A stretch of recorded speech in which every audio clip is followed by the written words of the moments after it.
So the first step to making our green curry is to make the sauce from scratch because the store-bought stuff is not that good. I've got garlic and Thai chilies. These are very tiny. See how tiny it is compared to my fingers, but they really are extremely spicy. So if you can't tolerate spice very well, then use jalapeno, which are much milder, but Thai chili is a very distinctive flavor. So if you can handle the spice, definitely use Thai chilies. Galangal or galanga, I've seen it spelled differently. This is galangal or galanga, and it's a very, very unique ingredient. Some recipes say that ginger is a good substitute, but no, it is not a good substitute. If you have to substitute galanga with something, lemongrass is probably the closest thing to it that I can think of. It is extremely hard and woody and fibrous. And this is lemongrass. Speaking of lemongrass, lemony flavor, also very tough and fibrous. This is what it looks like when it's whole. And you only really want to cut off the bottom white part. The stuff that's towards the top that's much greener is going to be very tough and fibrous. So only the whitish part. And then this is shallot, probably the most recognizable ingredient. And this is Thai basil, not Italian basil. So you can tell that it's Thai basil if the stems are a little purplish. See, like that? And it has a very distinctive flavor. In a pinch, you can use Italian basil, but really Thai basil is where it's at. Very distinctive flavor. And it's also partly what's going to make the sauce green. And speaking of green, cilantro stems. Do not throw away your cilantro stems. They are full of flavor and they're delicious. And sugar. Thai food is all about balancing all the different flavors. And this is a spice blend. Check the video description, by the way, for a recipe for all of this, but you've got turmeric and coriander and white pepper and cumin and kosher salt. And this is coconut cream. Most recipes I've found on the internet call for coconut milk. No, use coconut cream if you want it to taste more like restaurant Thai green curry.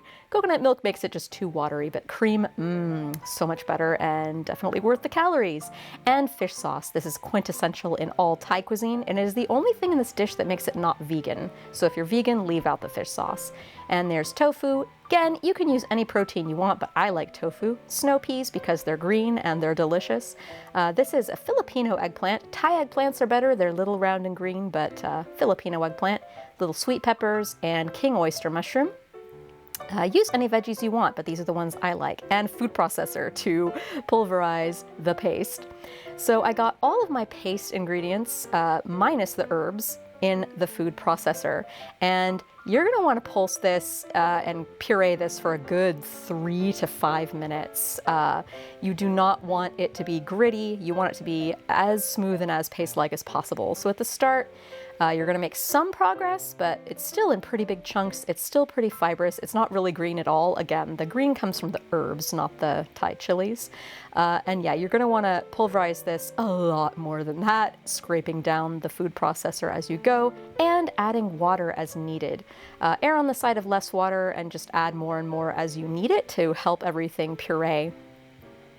As you can see, it's pretty tough, but you really got to keep at it, persist, and you shall be rewarded with the most luscious, most flavorful, most fresh, green Thai chili paste that you could make at home.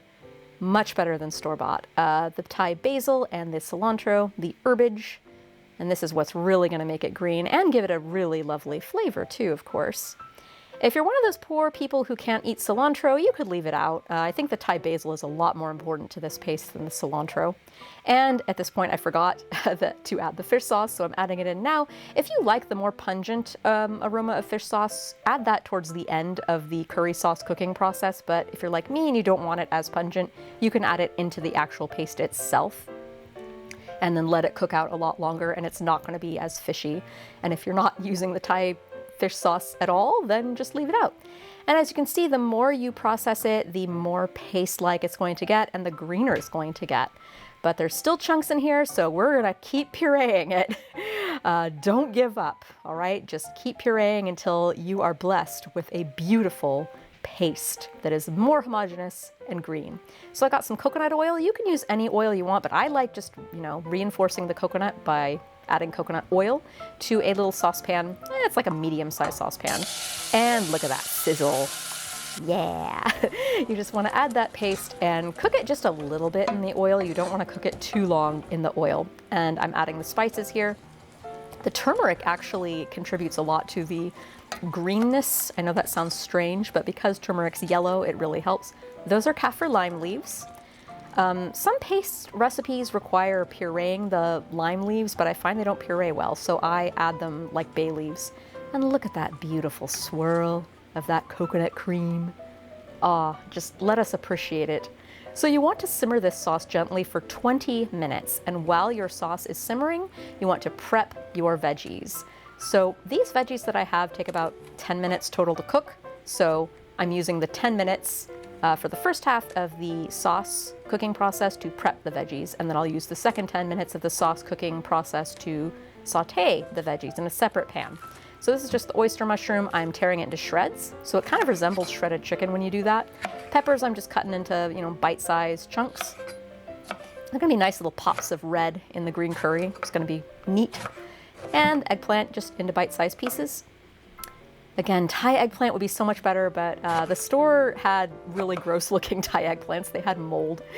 Snow pea, just cut off the little wooden tips and you're good to go. And the tofu, restaurants often will deep fry the tofu before they put it in, but it's an extra step and calories, so I actually like it not deep fried first, so there you go. And wedges of lime are great as a garnish, so just get that cut in advance. And scallions, these are gonna go in towards the end, along with some herbs.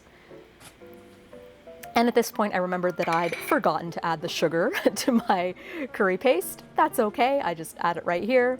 This is about halfway through the sauce's cooking process. Look how beautiful it is. See, it's still green. And now this is a stained skillet. It is not dirty, it is stained from regular use. And I'm just sauteing off the eggplants to give them a little bit of crispiness, a little bit of brown on the edges. You don't want to brown them too much. This isn't that kind of dish. But I'm just getting a little color on them, about a minute on each side, and then I'm adding the mushrooms. After about 30 seconds already, they've wilted a little bit. Give them a little stir, a little stirry stir. There's salt in the curry paste, remember, so I'm not adding any salt at all. And towards the end of this cooking process, like right when I add the curry sauce, I add the snow peas and the sweet peppers because they don't take very long to cook, just a few minutes. And I'm gonna add the tofu. Tofu doesn't really need to cook, it just needs to kind of heat through and absorb some of that saucy goodness. And can we just appreciate how green it is? I've made green curry before and it just is not green. So I was really excited that this retained its beautiful green color. Speaking of green, I'm adding in the scallions and some Thai basil and some cilantro, and I'm just stirring it in until everything is just kind of submerged in the sauce. You just want the herbs to wilt for 1 to 2 minutes. We're gonna put a lid on them.